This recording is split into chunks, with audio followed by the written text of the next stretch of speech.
Blood stained the white coat. Dr. Marcus Rodriguez couldn't wash it away. Room 314 held his nightmare. The woman inside was dying, and she refused his help. The emergency room at St. Mary's Hospital buzzed with its usual chaos that rainy Tuesday evening, but Marcus felt the weight of silence pressing against his chest.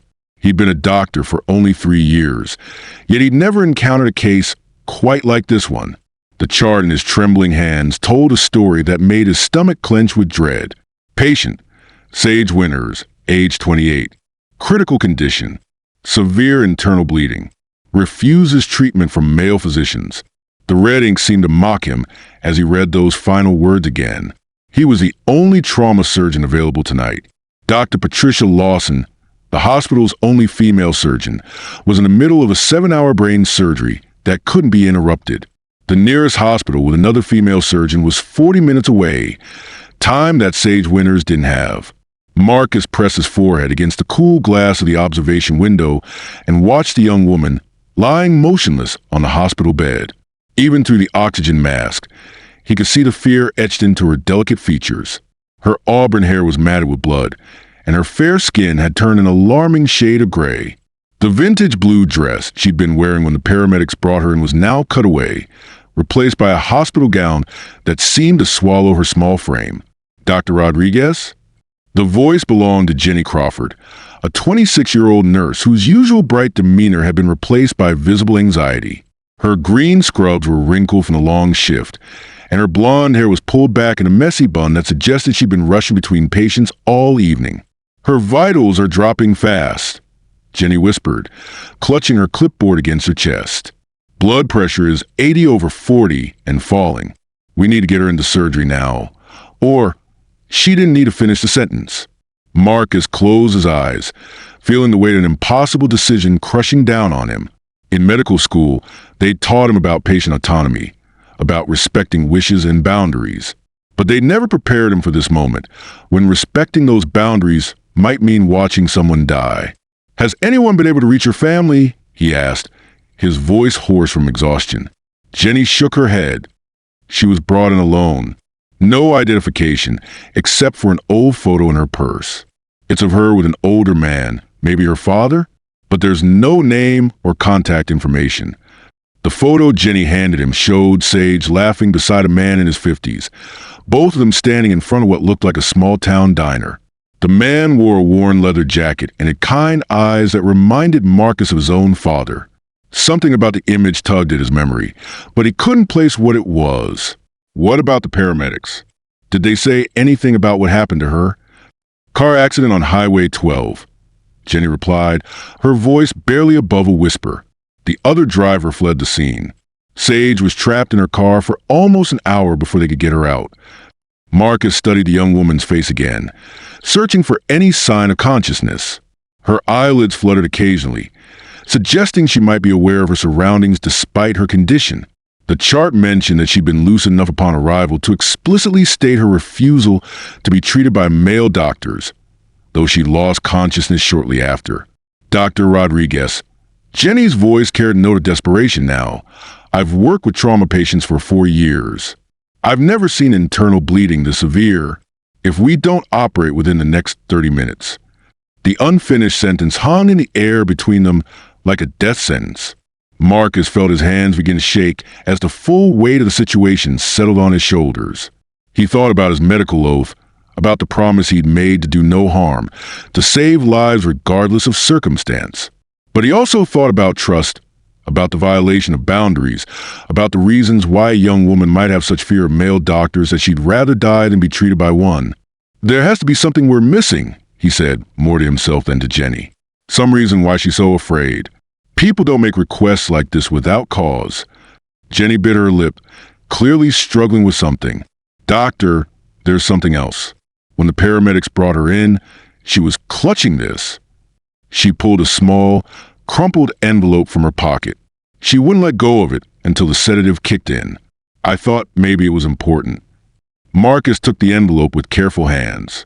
It was addressed simply to my angel in shaky handwriting. The paper was old and worn, as if it had been read countless times. Inside was a single page of lined notebook paper, written in the same unsteady script. My dearest Sage, if you're reading this, then I'm gone, and you're finally ready to hear the truth I should have told you long ago. What happened to you when you were 16 wasn't your fault. Dr. Harrison wasn't a real doctor. He was a predator who hurt you and many other young girls. I was too afraid to speak up then. Too afraid of what people would think. Too afraid they wouldn't believe us. But I never stopped loving you, sweetheart. I never stopped believing in your strength. You survived something terrible, and you became someone beautiful despite it. Don't let one evil man's actions rob you the help you might need someday. Not all doctors are like him. Some of them, the good ones, they become doctors because they want to heal people like you. Trust your heart, Sage. It's never led you wrong. All my love, Dad. The letter fluttered to the floor as Marcus's hands went numb. The pieces of the puzzle were finally falling into place. The fear, the refusal of treatment, the old photo of her with her father. This young woman had survived something horrific, something that had shaped her entire relationship with medical care and male authority figures. Jenny picked up the letter and read it silently, tears beginning to form in her eyes. "Oh, God," she whispered. "She's not just being difficult. She's terrified." Marcus felt his chest tighten with a mixture of rage and heartbreak. He thought about the monsters who wore white coats and used their authority to hurt vulnerable people. He thought about the ripple effects of such violations, how they could echo through someone's life for decades, potentially even leading to moments like this one. "Jenny," he said quietly, "I need you to go into that room. Sit with her. Hold her hand. Talk to her, even if she can't respond. Tell her about the letter. Tell her we understand why she's scared. Tell her," he paused, struggling to find the right words. "Tell her that her father's letter found its way to someone who became a doctor for exactly the reasons he mentioned." The young nurse nodded, wiping her eyes with the back of her hand. As she headed toward the room, Marcus called after her, "And Jenny, tell her that if she can hear us, we need her permission to save her life. Tell her I'll have female nurses with me the entire time, that I'll respect her dignity and her boundaries. Tell her that her father was right. Not all of us are monsters." Marcus watched through the window as Jenny gently took Sage's hand and began to speak in soft, comforting tones. He couldn't hear the words, but he could see the care and compassion in every gesture. After what felt like an eternity, something miraculous happened. Sage's eyes fluttered open, focusing with obvious difficulty on Jenny's face. The conversation that followed was brief, but crucial. Jenny showed Sage the letter, explained the situation, and asked for her consent. Through labored breathing and barely audible whispers, Sage managed to convey her understanding and her permission. But there was something else. As Marcus prepared to scrub in for surgery, Jenny emerged from the room with tears streaming down her face and an expression of wonder. "Dr. Rodriguez," she said, her voice thick with emotion, "there's something you need to know." "Sage, she knows who you are." Marcus stopped in his tracks. "What do you mean?" "Your father, Thomas Rodriguez. He owned Rodriguez Auto Repair on Elm Street in Millbrook, didn't he?" The mention of his father's name and their old shop hit Marcus like a physical blow. His father had died 5 years ago, but the memory of the small garage where he'd grown up was still vivid. How could she possibly know that? Jenny's smile was watery but genuine. She said her father used to take her there when she was little. Your dad always gave her lollipops and let her play with the shop dog while her car was being fixed. She said Thomas Rodriguez was the kindest man she ever met besides her own father. She said if his son became a doctor, then she'd trust him to help her. The world seemed to tilt on its axis as Marcus processed this information. He remembered the little girl with auburn hair who used to visit the shop with her father. How had he not recognized her? But of course, she'd been maybe 8 or 9 then, and trauma had a way of changing people in fundamental ways. "She wanted me to tell you something else," Jenny continued. "She said to tell you that your father always talked about how proud he was of his boy who was going to become a doctor and help people. She said she knows you must have gotten his heart." Marcus felt tears he'd been holding back for hours finally spill over. The weight of responsibility hadn't lessened, but somehow it felt different now. Not like a burden, but like a gift, like his father reaching across the years to remind him why he'd chosen his profession in the first place. The surgery took 4.5 hours. Marcus worked with steady hands and absolute focus, treating Sage not just as a patient, but as someone connected to his family story. Jenny and 2 other female nurses remained in the operating room throughout the entire procedure, providing the supportive presence that Sage needed to feel safe. When it was over, when the last suture was in place and Sage's vital signs had stabilized, Marcus sat in the quiet recovery room and watched her sleep. The color had returned to her cheeks, and her breathing was steady and strong. 2 weeks later, on a sunny Thursday morning, Sage walked out of St. Mary's Hospital under her own power. She'd been transformed from the terrified, broken woman who'd arrived in the emergency room to someone who radiated quiet strength and newfound hope. She found Marcus in the hospital cafeteria, still wearing scrubs from his morning rounds. He looked up in surprise as she approached his table, carrying a small wrapped package. "I wanted to thank you," she said simply, settling into the chair across from him.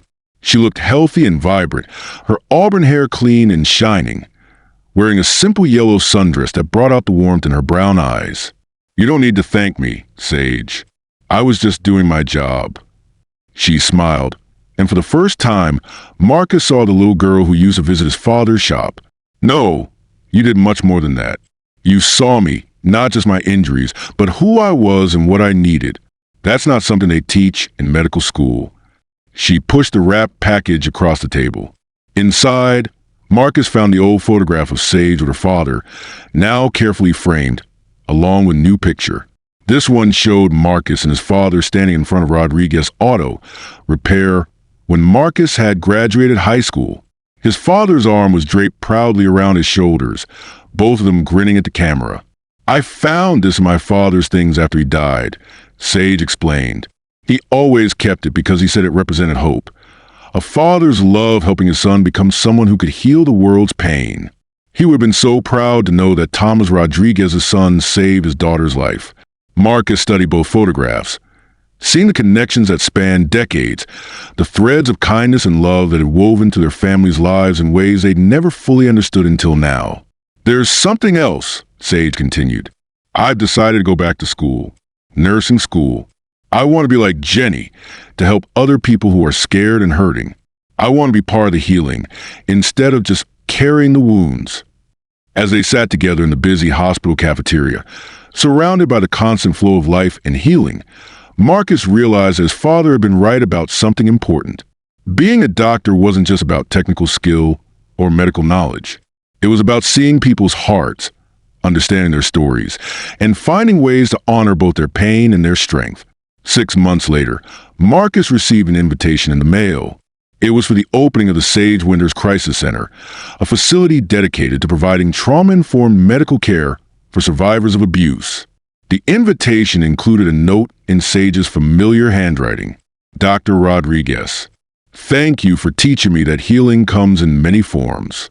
The most powerful medicine isn't always what we find in bottles or operating rooms. Sometimes it's simply the willingness to see someone's humanity and respond with kindness. Your father will be proud. With gratitude and friendship. Sage.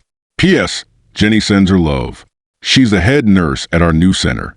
Marcus placed the invitation on his desk next to the framed photograph of him and his father, understanding finally that the greatest legacy isn't what we accomplish alone, but how our kindness ripples through other people's lives, creating waves of healing that continue long after we're gone. Outside his office window, the sun was setting over St. Mary's Hospital, casting long shadows across the parking lot where ambulances came and went, carrying their precious cargo of human stories. Each patient who came through those doors brought their own fears, their own pain, their own desperate hope for healing. And Marcus was ready for all of it.